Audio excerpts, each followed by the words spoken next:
Hello to all pelvic floor conscious people. This is Kathy Jensen, the creator and program director of Discreetly Fit.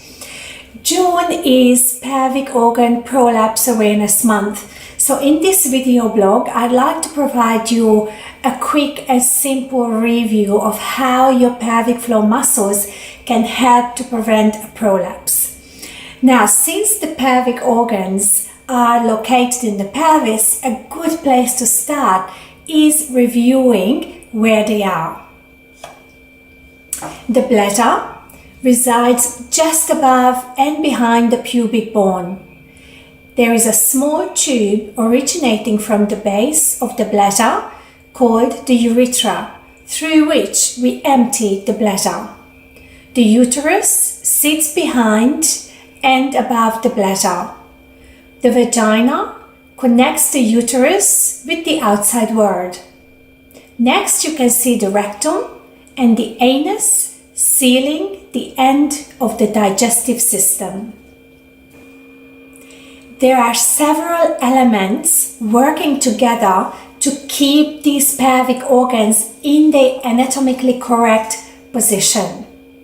To simplify things, I am going to mention 3: ligaments, the vagina, and the pelvic floor muscles. Now let's start with the ligaments. Ligaments secure and suspend your pelvic organs in their good position. Now it's important to note that these are not flexible and respond to stretching with an increased length. Now next, let's talk about the role of the vagina. The vagina plays an important role in pelvic organ support. It stands in the middle of the pelvis, much like a structural wall.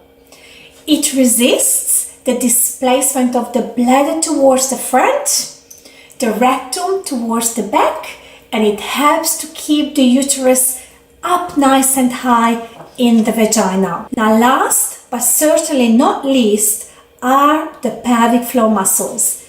These muscles seal the base of the pelvis, supporting and holding in place the pelvic organs from below.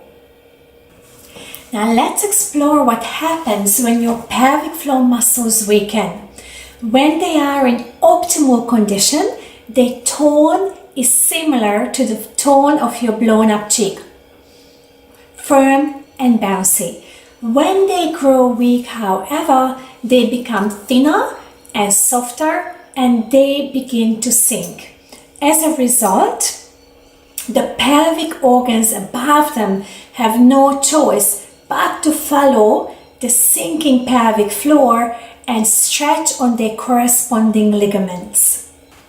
At this stage, vaginal tone is also lost.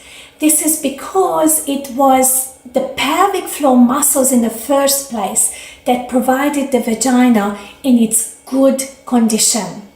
When the pelvic floor muscles begin to weaken, therefore, the vaginal walls follow suit. This means that their ability to resist the displacement of the surrounding organs becomes compromised. At this stage, pelvic organ support becomes well and truly compromised.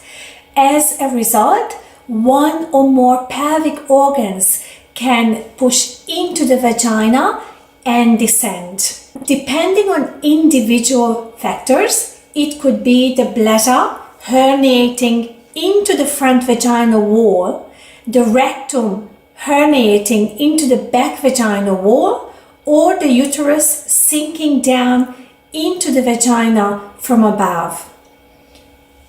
This is called pelvic organ prolapse. So as you can see, prolapse is not an organ problem, but a structural issue. Now, the good news is that we know from extensive research that this organ support can be restored with pelvic floor exercises. This is because the pelvic floor muscles respond to exercise with an increased strength and tone. So this means that we can also regain some of that vaginal support inside as well. Note that these benefits are specific to pelvic floor exercises. So if you are serious about wanting to prevent or reverse or stabilize a prolapse, pelvic floor exercises are your best friend. It's not yoga, it's not Pilates, it's not core training, but it's pelvic floor exercises. Those programs are also terrific, but for this specific purpose, you need pelvic floor exercises. Now, there are so much more to say about pelvic organ prolapse, but I will save that conversation for my next video blog, along with some tips on the vaginal cucumber scrub.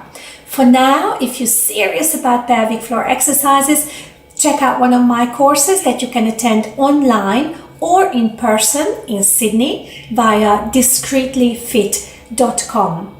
So this is Kathy Jensen's signing off.